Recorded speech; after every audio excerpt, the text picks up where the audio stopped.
Nous ferons le choix de la démocratie locale en organisant des référendums de quartier, en n'hésitant pas à bousculer ceux qui ne veulent jamais rien changer, ceux qui ont renoncé. Nos communes ne seront pas des vitrines ou des laboratoires, bien entendu.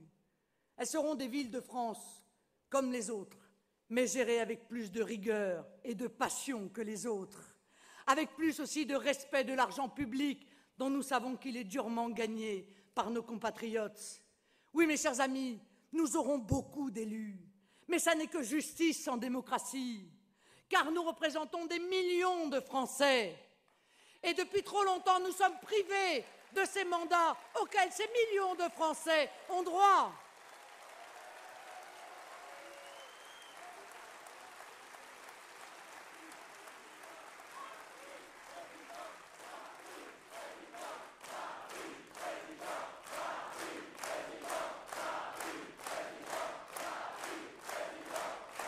J'ai parlé, mes chers amis, tout à l'heure de l'état de la France, de la crise politique, existentielle presque, qui la secoue.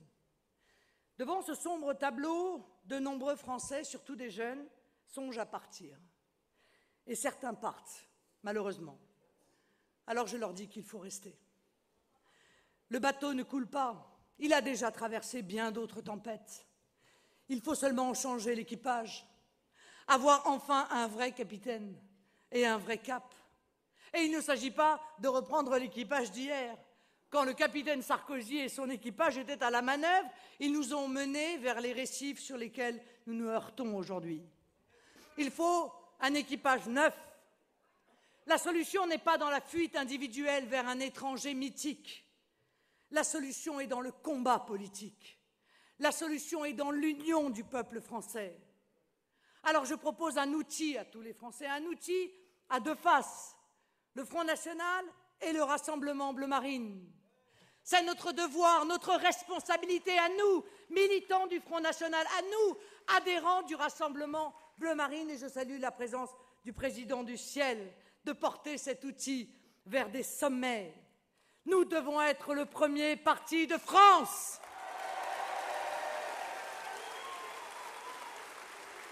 Nous devons être l'instrument du peuple français, au service du peuple français.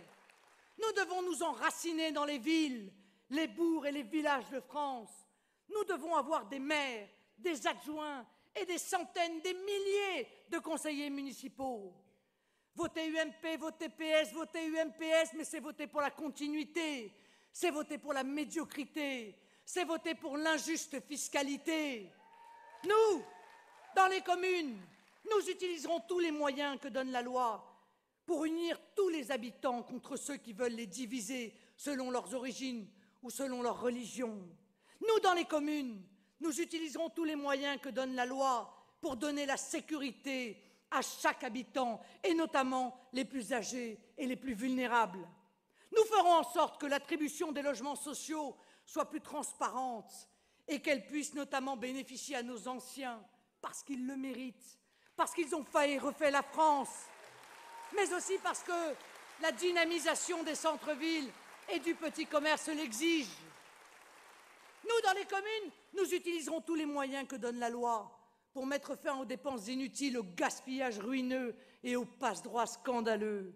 Comptez sur nous pour appliquer la loi dans l'intérêt des habitants, en dehors de toute idéologie, de toute idée préconçue, de tout sectarisme.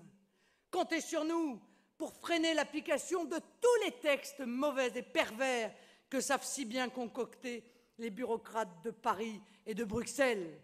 Comptez sur nous pour que là où nous serons dans l'opposition municipale, nous n'acceptions ni comportement de connivence, ni complicité avec le système, ni petits arrangements entre soi. Dans ce scrutin, nos succès et nos victoires dépasseront le cadre des communes concernées. Plus nombreux seront nos succès et nos victoires, et plus le système sera tétanisé, paralysé. Ils ne feront plus rien de mal, tant mieux, car quand ils agissent mal. Ils abîmeront moins, tant mieux, avant que nous n'arrivions pour réparer et bâtir du neuf. Certes, les élections municipales ne changeront pas tout. Certes, les élections européennes ne changeront pas tout. Seule la dissolution peut mettre fin à la politique désastreuse de ce gouvernement et de ceux qui l'ont précédé. Mais dans les communes, nos réalisations, nos résultats, nos succès seront autant de marches, autant de promesses, autant d'espoirs. Déjà aujourd'hui, regardez comme les résultats que nous faisons dans les élections partielles et les sondages qui nous sont si favorables ont déjà un effet réel. Nous avons déjà de l'influence, mes chers amis. Grâce à nous, à notre pression, à la pression des patriotes, de mauvaises décisions sont annulées ou repoussées.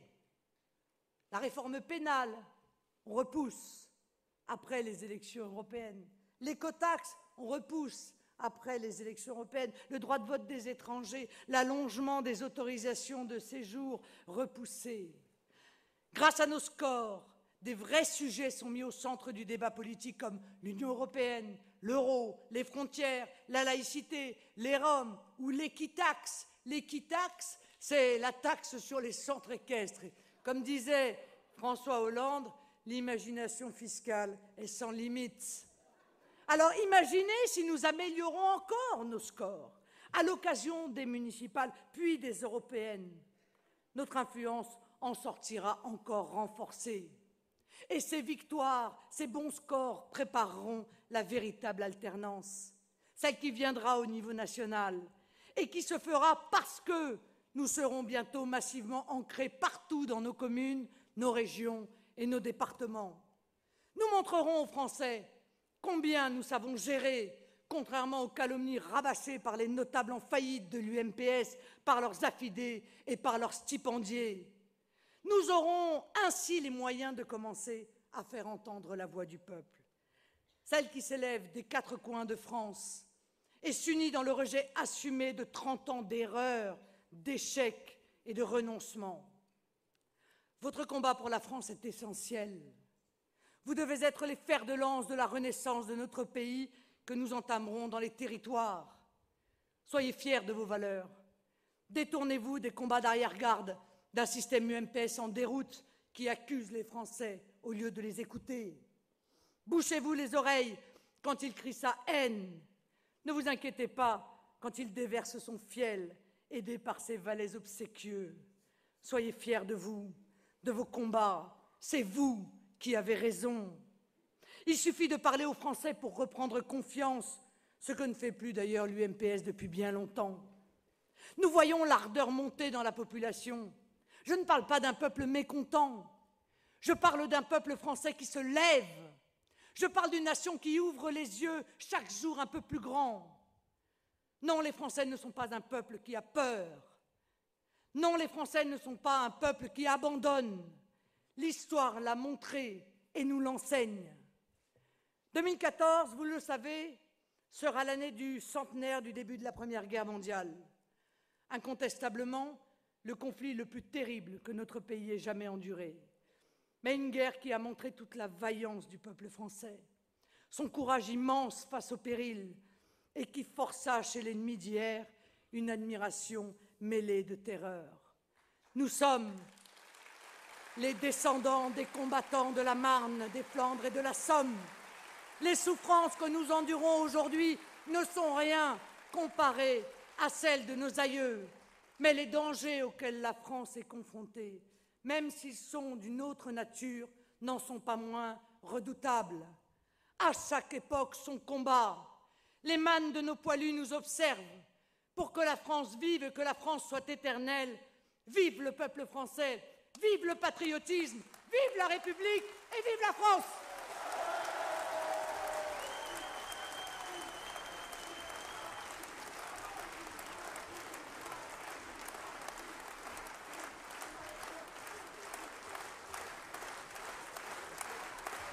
Vive nos candidats aux municipales!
le Front National, vive la France!